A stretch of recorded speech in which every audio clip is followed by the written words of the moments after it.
Hello folks, welcome to this little daily devotion that the McGain Church of the Nazarene are putting together. Thank you to Pastor Sammy for asking me to bring you this little devotion.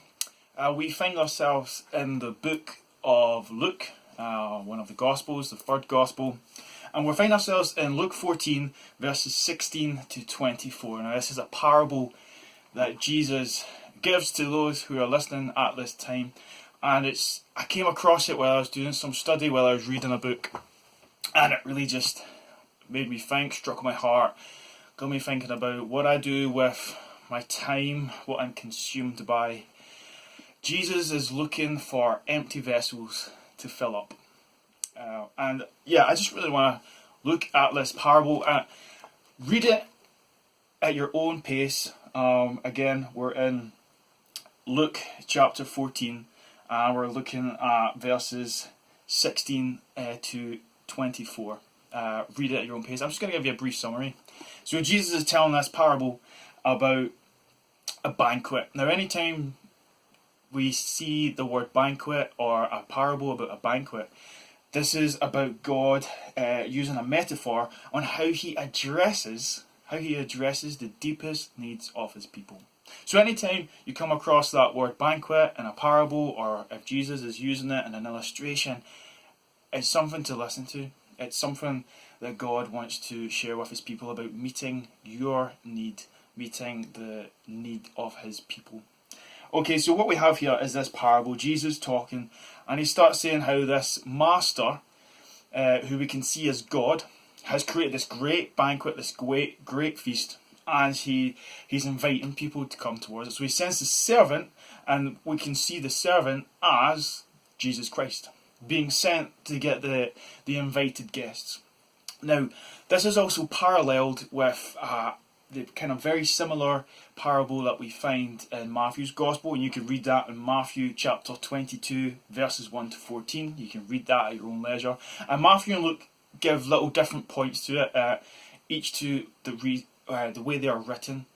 So Matthew is towards one specific people group and Luke is towards another people group. And it's really interesting to read both of them and see what they have to say. But in Luke's version that we're looking at today, there's three guests who are invited. Okay, so the first guest is invited in verse 18.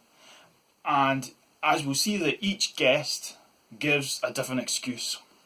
Okay, so the first is invited, and we read in verse 18, "But they all alike began to make excuses. The first said to him, 'I have bought a piece of land, and I must go out and see it. Please accept my regrets.'" Okay, so he's saying, "I've got a piece of land, can't come, got to go check it out. Sorry." The second guest is in verse 19, and he says, "I have bought 5 yoke of oxen, and I'm going to try them out. Please accept my regrets." So he's bought a whole bunch of oxen. He's like, "I need to go try these guys out in the field, get things ready, so I can't come." And then the next in verse 20 says, "I have just been married and therefore cannot come." Okay, so he's been hitched up.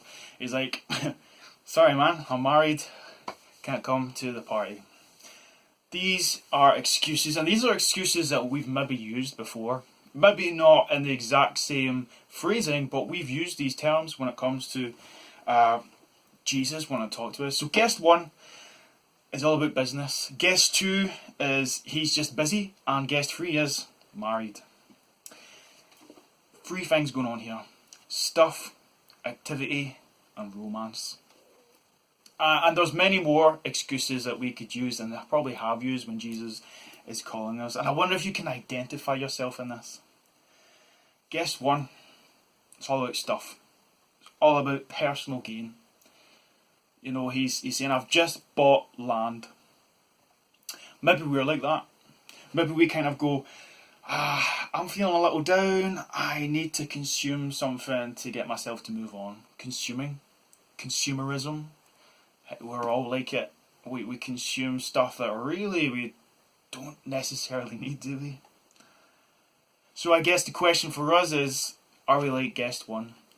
What are you consuming other than the great banquet that God is reaching out to you and inviting you to? Guest number 2. He's concerned with work, responsibility, and just being an all-round busy person. We're all like that. Maybe not right now with lockdown. Some of us are off work and would prefer to be at work because maybe we're stuck in the four walls of our home and we would like to be at work getting stuff done. But this guest number 2, is so concerned with his oxen that he needs to get home, he needs to get them into the fields and get them started. Can't come to the banquet because of that. Maybe we have a calendar that's so jam-packed, we have a mind that is so distracted, a life that is oversaturated, that the invite and the banquet, it arrives before us and we have no time to go because we've filled it up with stuff that really could be set to the side. Really could be set to the side. I wonder if you're like guest number 2. And then we come to the final guest. And with the final guest, we'd probably want to give our congratulations to. We'd probably go, hey, well done, you're hitched, you're married, congratulations, may God just bless you.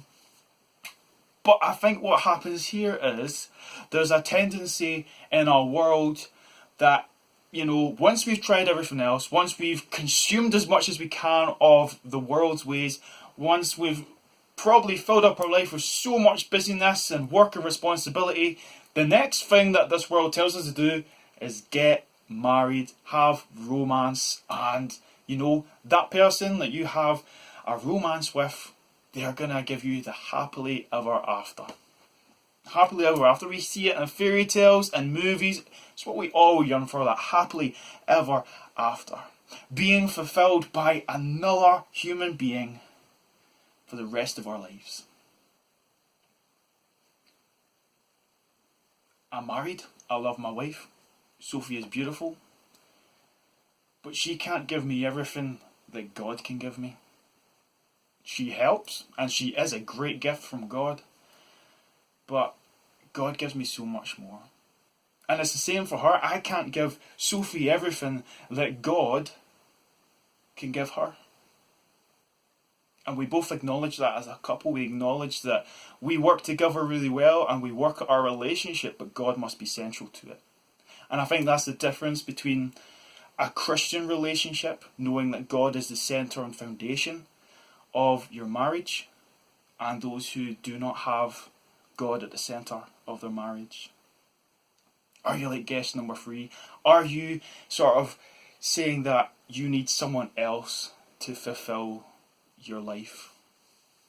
Stuff, activity, and romance. And there's many more other excuses. These are not just the only 3, but these are some that God is obviously using within this parable. There are many more that you could have in your life that you've actually used to try and knock away the invite of coming to a great banquet that will fill you so well.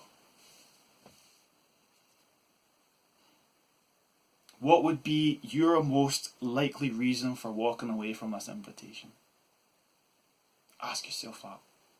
Holy Spirit, speak to us and show us what it is.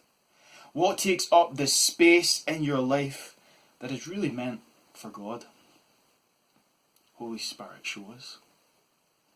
You see, everything that this world has to offer, whether it be stuff that we consume, whether it be work-related and responsibility, whether it be searching for that romance, it's less filling than what God is giving to us at this great banquet table that He's invited us to.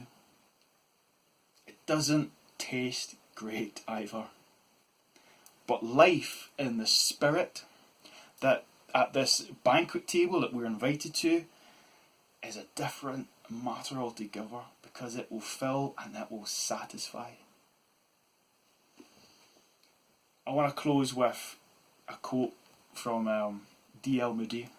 Some of you may have read his books, his devotions, and he says this: God sends no one away empty. God sends no one away empty except those who are full of themselves. I hope this has been helpful. God, will you show us what needs to be out of our lives so that we can be that empty vessel for you to fill? And as you fill us, Lord, may we know the true satisfaction of life in the Spirit with you at that great satisfying banquet table. Pray this has been helpful. God bless you. And just have a great time. Stay safe. Be close to God. All right. Take care.